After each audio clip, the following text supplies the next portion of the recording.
Welcome to the Clear Admit MBA Admissions Podcast. I'm your host, Graham Richmond, and on today's episode, we're going to be talking about something that sits right at the heart of the MBA experience, the curriculum itself, and how leading business schools are rethinking what and how they teach in a world that's changing incredibly fast.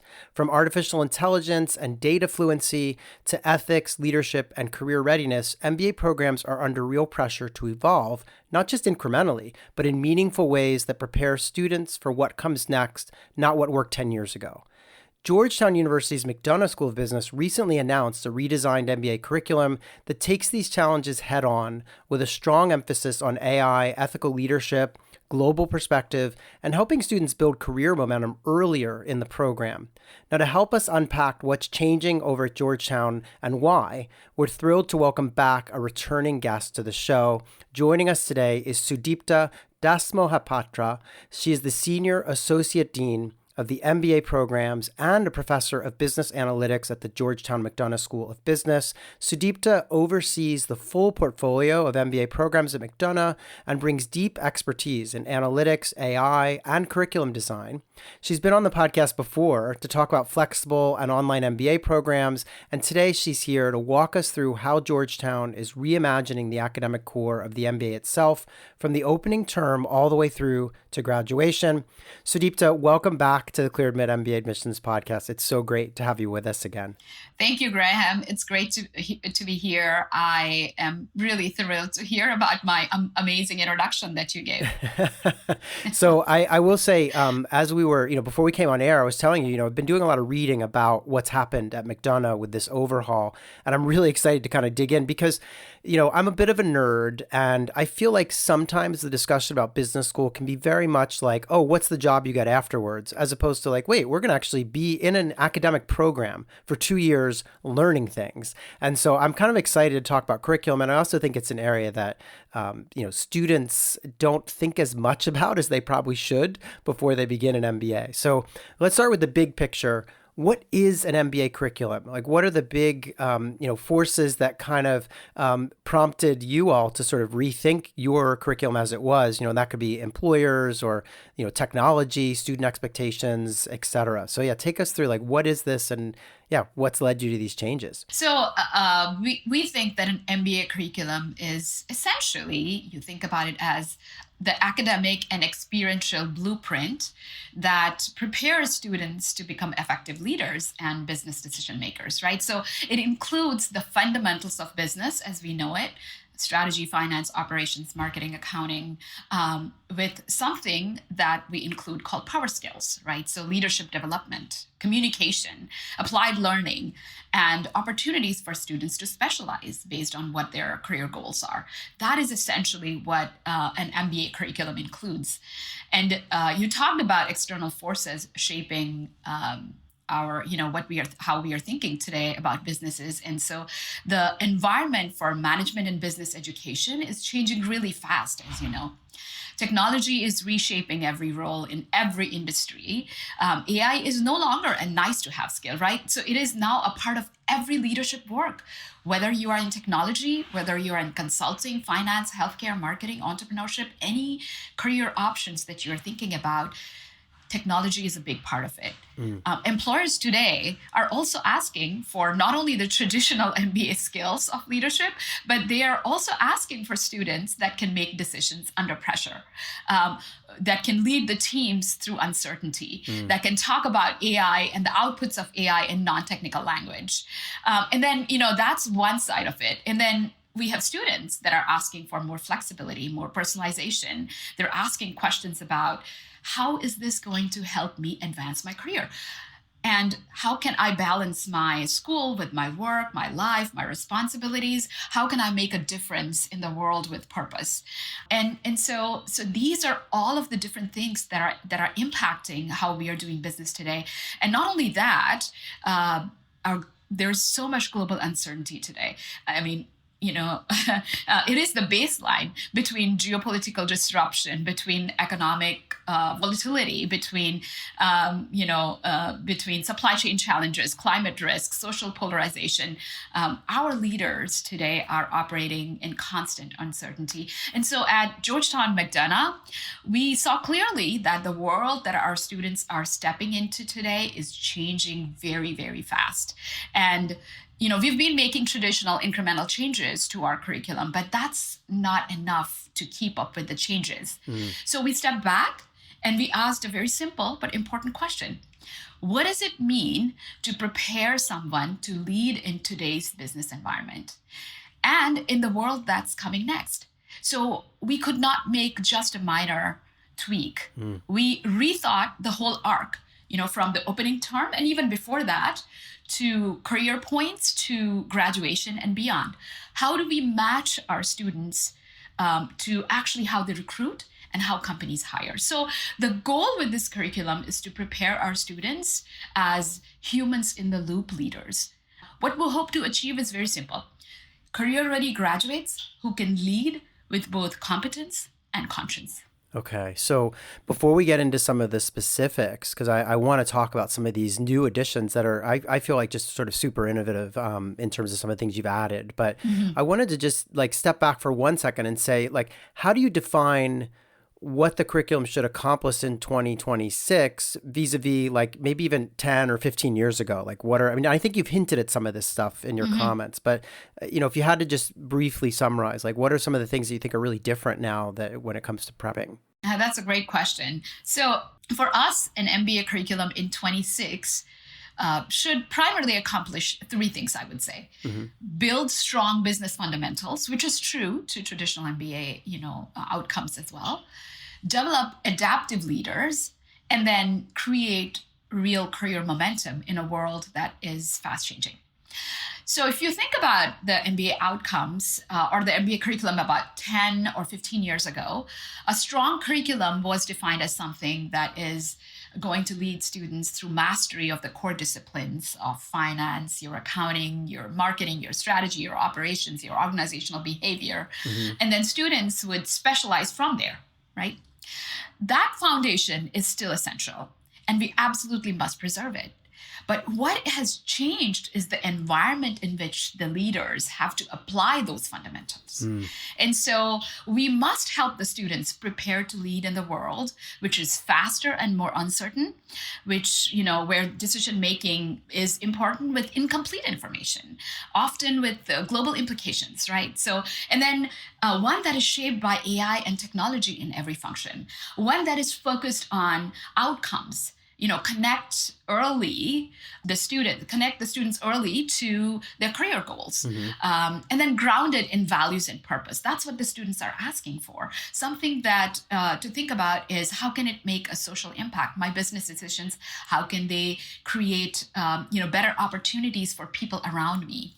So if I had to summarize it, in 2026, an MBA curriculum should help the students become both high-performing leaders and high-character leaders. Okay, yeah. And I would say that even beyond 26, right? Although I would not like to predict here, my core assumption is for the future of work that the pace of change is going to stay very high. And leadership is going to be less about having the right answer and more about how do we navigate this ambiguity well?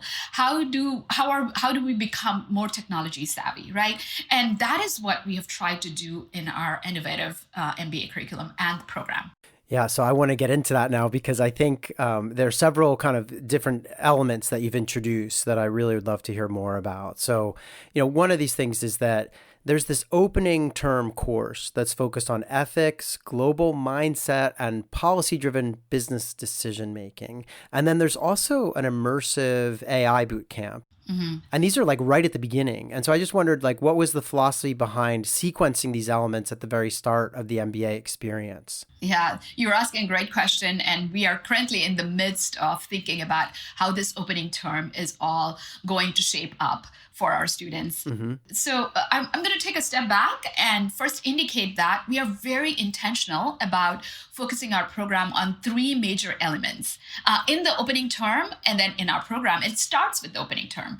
And I'm calling it 3Cs. So I'm basically in the marketing area, so I can't stay without saying. Everyone loves the C's Yes, and the P's. yes. Yeah, that's right. So the first C that we are focusing on is our curriculum, right? So it's about robust learning. It's about doing, right? Action. And then it's about reflecting on it, which is reflection. So the first C is curriculum. The second one is career. Where do the students really want to go professionally, and how do we get them there from the beginning?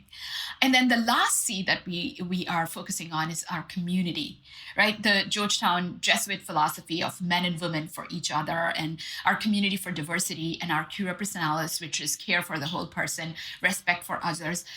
And we bring all of that together in our entire program, and it starts with the opening term, right? So you alluded to the opening term course. So the focus on the opening term course is to prepare students to think like a principled leader, a values-based leader. So I think what differentiates a great leader from a good one is that a great leader makes decisions that incorporates not only the economic bottom line, everybody thinks about that, but also thinks about the people that they work with in their organization. They can make decisions that can have a positive impact on the society. And that's what the opening term course is going to focus on. So if you really think about in today's world, the first question that future leaders should be equipped to answer is not only what is the right business solution, but it should be about what is the responsible answer? What is the global context and stakeholder impact? What are the risks? Ethical, the regulatory, the reputational, and the human risks. And how do they make decisions when the rules and the data are shifting? And so that's why the opening term course begins with ethics, global mindset, and policy-driven decision-making, with communications as a big part of it. Okay, yeah. And at the same time, we placed an AI bootcamp right up front because AI has become foundational, like I said, right? We don't want our students to see AI as some separate elective that they take or something that they will explore later or they will major in later.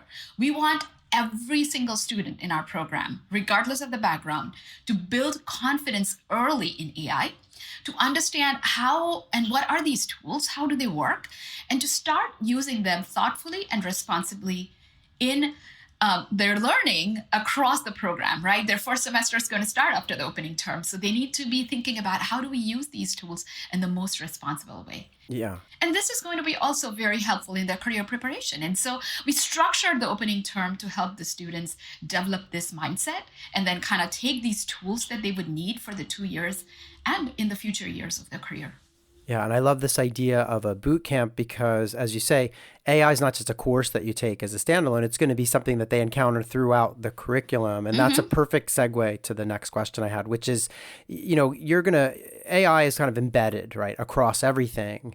And I wondered, how do you balance teaching practical AI tools so that people can use these tools, and as you said, but also instilling kind of the ethical, responsible perspectives on AI and business, because there is this impact potentially that these tools have on businesses in terms of layoffs, et cetera. So yeah, how do you guys balance that in the curriculum? Yeah, and that's again a great question. And the balance really is actually at the heart of how we are approaching AI in the MBA program at Georgetown.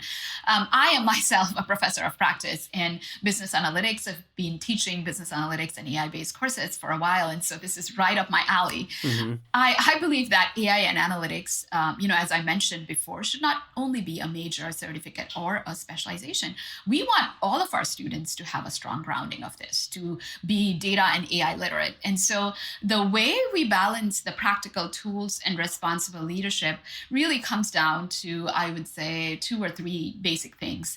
First, we start with data and AI literacy for everyone, which is our guiding principle. So no matter which industry job function the students are going to go to, the leaders today must be able to interpret data, must be able to use AI effectively, think where it can add value, ask the right questions, and then challenge the outputs effectively. And so that's how we are integrating AI, into our curriculum. And then, it starts with the boot camp, like I said. Secondly, we are actually integrating AI ethics and the global context, not only as separate lanes, but together, right, with our curriculum. And who better to do this than Georgetown, where principal leadership is built into the core functions of our DNA, right, and into our curriculum. So just yesterday, I'll tell you that I was reviewing and I was working with some of the other faculty members on two of our AI core courses that we are implementing in the first semester. One is on AI and strategy, in which the students learn to lead AI strategy within organizations. And another course, which I'm really excited about, is applied AI and experiential learning, where the students are going to learn how to play with the AI tools, code, create products and prototypes. And both of these courses go hand in hand because, one is about strategy and leadership and other is about implementation. And so, both of these courses are going to include a substantial content on responsible use of AI. Whether you learn to code or not, you need to think about the outputs. You should think about, is my output reliable? Is it biased? What is the data that is involved? What is the source of the data? Where is it coming from? What are the downstream consequences, both locally and globally, right? So we want our graduate students who can use AI effectively, and then they can defend their decisions in a boardroom. Yeah. Lastly, we build AI capabilities from our entire curriculum. As I mentioned, brief AI bootcamp in the opening term, and that would be really useful for them across the program and through the courses. Our focus is to help the students build confidence early. And from there, we will have core courses and a set of applied electives.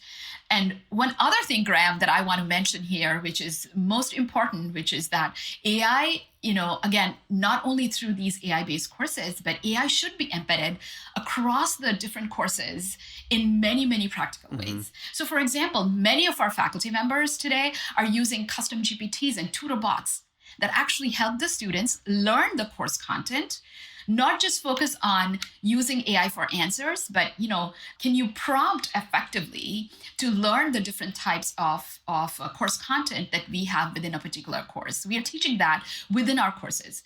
We're designing assignments that allow generative AI use while requiring the students to reflect critically on, what did this tool produce? What's missing? What would you challenge? Our university is offering a free AI certification credential that all employees can take and all students can take.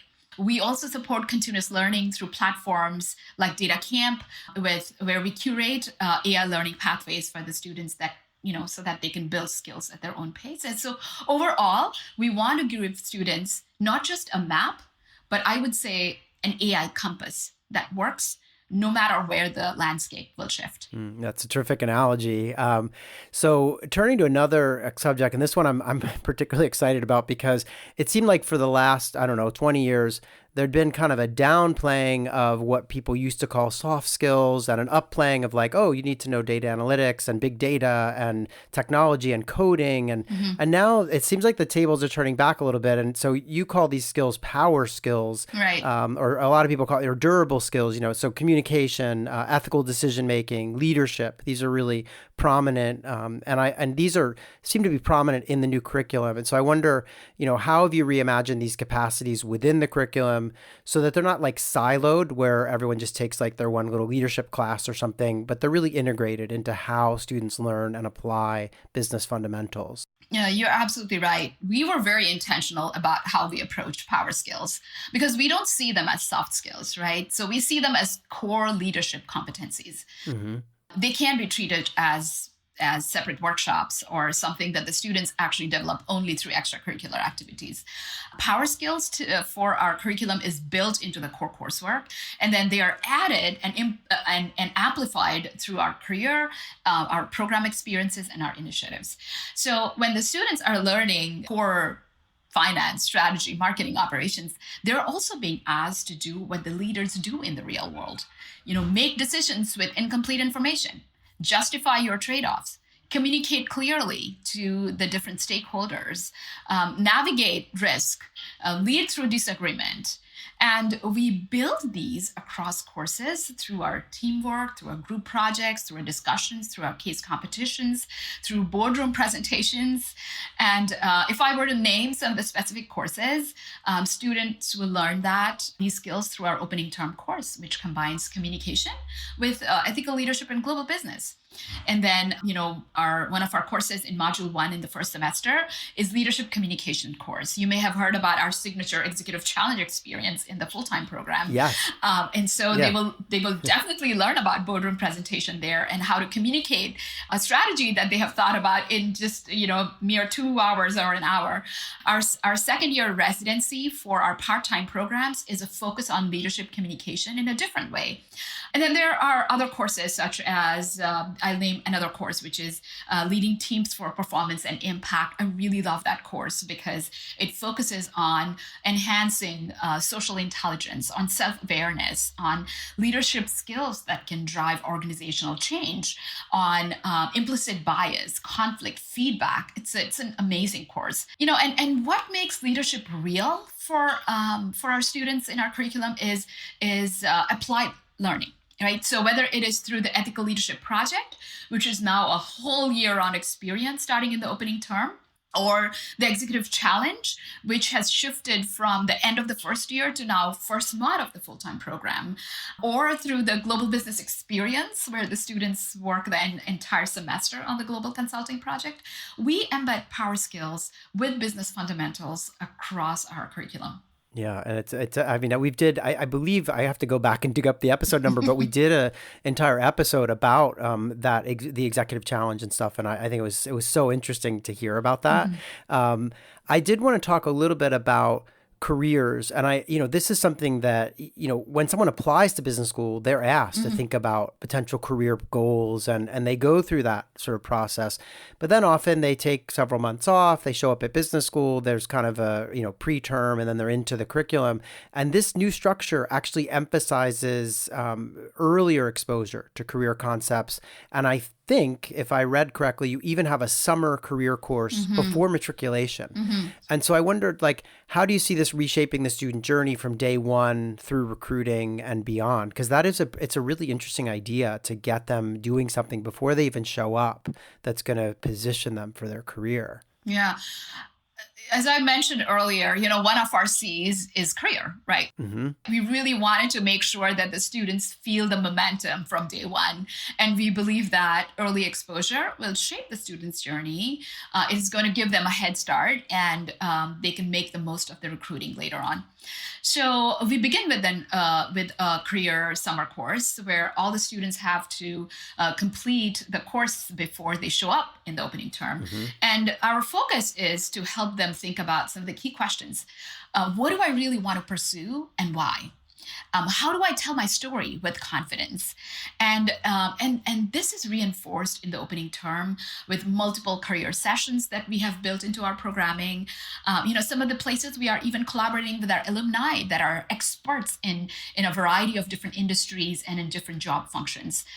There's going to be industry days. There are going to be sessions on building your own brand, how to build executive presence, on how do you network and do coffee chats and so on.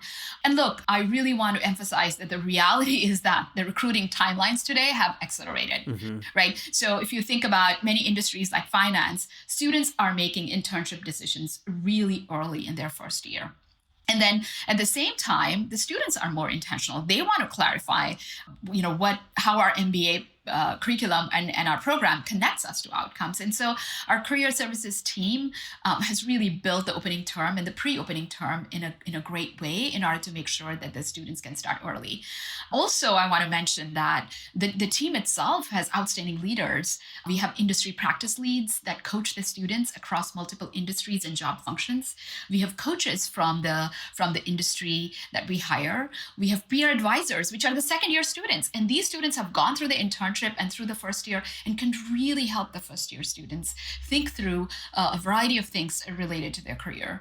And there are multiple initiatives that we run, such as we have an alumni micro-mentoring workshop in the spring of the first year that brings in alums to interact with the students. And so all of these career concepts that the students are learning, they can actually apply continuously in the courses. in their courses in the curriculum, in team-based projects, in experiential learning, and how they build skills like communication, leadership, data and AI fluency, and how they position themselves for their internships and their full-time roles. So this learning that we are including in our curriculum and in our program, I would say overall, not only supports the first job, but I would say it supports their long-term success. Yeah, and I'm sure that you didn't have any trouble getting the career services office to come in and help shape that stuff, because I would feel like, the career services folks love the idea that people are early on in their time in the program getting to kind of, even before they show up on campus, are doing some of these exercises and getting into that journey, which makes a ton of sense. Yeah. Right. Yeah. Yes. In fact, I would say that our career services team was involved from the very first, the 1.5 years that we have really kind of curated this curriculum, that we've been at it. They've been involved in every single task force that we have had. And I'm glad you're mentioning that too, because I think sometimes our listeners don't know that, redesigning a curriculum at a top MBA program like McDonough, it takes time. And it sounds like, this is like a couple years in the making in order to bring something out, which makes a lot of sense given all the moving parts. Right. Speaking of all that, after the opening term, I feel like students have more choice in both core and elective timing and focus areas than before. And so I wondered if you could talk a little bit about personalization and how that seems to be more built into this curriculum and, kind of allowing students to sort of tailor their journey a bit more. Yeah. And that's something that we found from our surveys with our students, from our prospective students, into what they are looking for, and then talking to the alumni as well. So following the opening term, we have some foundational core courses that the students have to go through. And then we have a combination of something that we are calling custom core. And then we pair that with early electives. So electives now come really early in the curriculum to help our full-time students think about, what their career aspirations and how do they want to align the courses in their curriculum with their career aspirations. So personalization really was a key design principle for us. So after the opening term, the students will have the ability to shape when they can take certain core courses and then certain focus areas as well that they want to pursue based on their career interests. And in addition to that, the students can also tailor their path with early access to electives, as I said, and so the applied experiences. So instead of a one-size-fits-all sequence, the students will have the ability and the flexibility in how they take certain core courses and what courses they take, especially through this group of courses that we call our custom core. You guys like the C's: custom core, curriculum, careers. No, but one thing I was thinking about with regards to this is that for anyone tuned in thinking about business school, it really makes sense to investigate this stuff, because I feel like there's such a range of ways that schools deliver the education in the MBA. I mean, some schools have a very rigid curriculum where, all the core classes are going to be the entire first year. Other schools, in this instance, in the case of your newly designed curriculum, it's going to be allowing people to sort of jump into electives much earlier. So definitely something to kind of be considering. I will say, you've hinted at this. You talked a little bit about the Jesuit tradition and Georgetown's kind of reputation. And this sort of emphasis on values-based leadership and global perspective. And I wondered if you'd be willing to highlight a couple of spots where those distinct aspects are showing up in the new curriculum and maybe why they're even more important in today's business environment. Yeah, great question. As I indicated earlier, the opening term course is focused on principal leadership, right? Ethical leadership, global business and policy and communication. And the ethical leadership project, especially for us, is key, where the students are learning about how to do good for the world with an applied project. And that is now starting in the opening term instead of, at the end of the first year. And so the students will be working on a project to do good for the whole year. And that will be culminating with presentations in the ethical leadership course. So throughout the whole year, the students would be working in their team, thinking about how do we do good based on what they are learning across the curriculum from the courses, and then they would be advised by the faculty. And so that will culminate with a final presentation. And so early in the program, what we are really wanting the students to think about is like we are real leaders who have to answer not only what is profitable, but what is responsible, what is ethical, what are the consequences, what are the reputational and regulatory risks, how can we make a difference in the world by the decisions that we make. And so that's values-based leadership in action. They're actually going to do something with that and then reflect on it. Secondly, you talked about global perspective. So in the curriculum, this is not only theoretical, it is applied through the global business experience, right? We have another course called the Structure of Global Industries course, where they do a project, also a team-based project as well. There are multiple other courses in the curriculum, including the opening term course, where this is really, really kind of emphasized. And in addition to that, these experiences force the students to be exposed to global business, right? Today, we cannot, if you think about any business, we cannot make a decision that actually does not have an impact globally in anything that they're doing. And so we want them to think about that early on. There are other types of things in the program that are aside from the curriculum that are important to kind of mention here as well. We have international student tracks, multiple of them across several countries. We have multiple study abroad opportunities, and we are adding schools to this and opportunities for our students. We have global case studies inside the classroom in multiple courses. We have global business experts that are guest speakers in our classroom. And then we have our centers that really help our students get the expert perspectives, such as the Barada Center for Global Business. And then, more than anything, I would say that we have a global class of students from 40 different countries that bring in all these variety of perspectives and backgrounds into the classroom, and they can have these discussions, right? So these experiences are forcing our students to grapple with the realities that the companies are facing today. The tariffs and changing trade policy. We have heard about that, right? A little bit.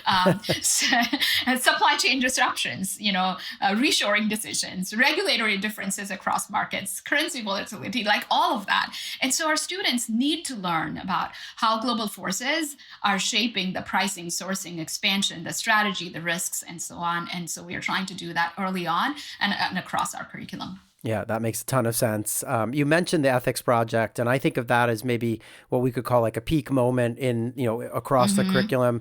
The other one that we talked a little bit about earlier was the executive challenge. And I just wonder if you could comment a little bit more on that one, or, just like how do these signature, what I would call experiential kind of pieces of the curriculum help to both teach people, but also help them to kind of accelerate their career? Yeah. We are so proud of our signature experiences. These are the highs that the students talk about all the time in Georgetown. And so these experiences like the ethics project and the executive challenge really force our students to apply the business principles, the power skills, and the leadership skills in real situations.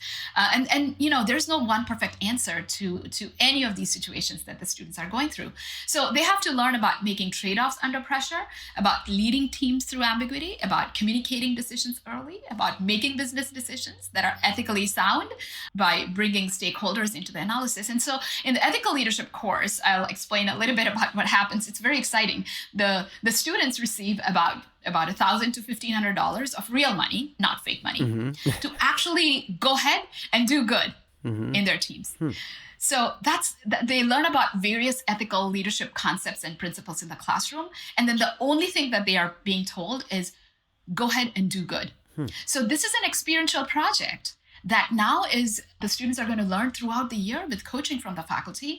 They have done amazing projects in the past, and they have to define what doing good means to them as a leader. So that is amazing experiential learning. And then you talked about the executive challenge, which is my favorite piece in this entire curriculum, which is the final exam for leadership communications course. And on this day, over 100 alums from all over the world on their own dime show up to McDonough in person, and then they role play to give a real boardroom experience to the students. So the students get cases in the morning, and then they have to kind of go ahead in front of these boardroom with the CEOs and the CMOs and CFOs, and then they have to kind of lay down and present what their strategy is. It's a great learning experience for the students. These experiences really help the students build what the employers hire for. So these are just not memorable moments for us and the students. They really are structured opportunities to practice leadership, to build credibility, and to stand out in recruiting. Yeah, and I would think, particularly the executive challenge, if you're spending the day presenting to a bunch of alums, like that's a contact point for you. I mean, so if you're doing a good job, you're, connecting with these folks who are, obviously much further along in their careers than you are, and so yeah, I can see why you're saying that candidates tell you after the fact that these are like the peak moments within the curriculum for them. Last question for you, because I know you're busy and you probably have a million other things going on, but I wanted to ask you just, this show, generally the folks tuning in are thinking about getting an MBA, and they're often, in the process of applying or considering which schools to, to apply to. And I just wondered, like, if someone's evaluating MBA programs and thinking about curriculum fit, what questions should they be asking, and what signals should they look for to understand if a program will prepare them for the future of work? Yeah, excellent question for candidates that are looking into MBA programs. If someone's evaluating MBA programs today and looking into the curriculum, I would encourage them to look beyond brand names and ask what you alluded to, which is, will this curriculum prepare me for the future of work? Not just the workforce of the past and the present, right? So they should ask, would I learn to be a good or a great leader? Would I learn to lead through competing priorities and making values and purpose-based decisions? Ask, will I graduate fluent in data technology and how business is changing? And so they should look for practical learning that goes beyond theory. They should ask, how will this program help me clarify my goals, build my story, and prepare for recruiting in the career that I really want to get to? They should definitely ask about, will I work on real projects and experiential learning that helps me, not only build credibility, but also build confidence as I go out into the harsh hiring world. And so look for experiential learning, team-based projects, opportunities to solve real business problems, and whether they can show proof of capability and not just credits, right? So ultimately, I would say it is the entire program experience and not only the curriculum that the students should be thinking about, but the curriculum should be a large part of it and something that should prepare them, for their future careers.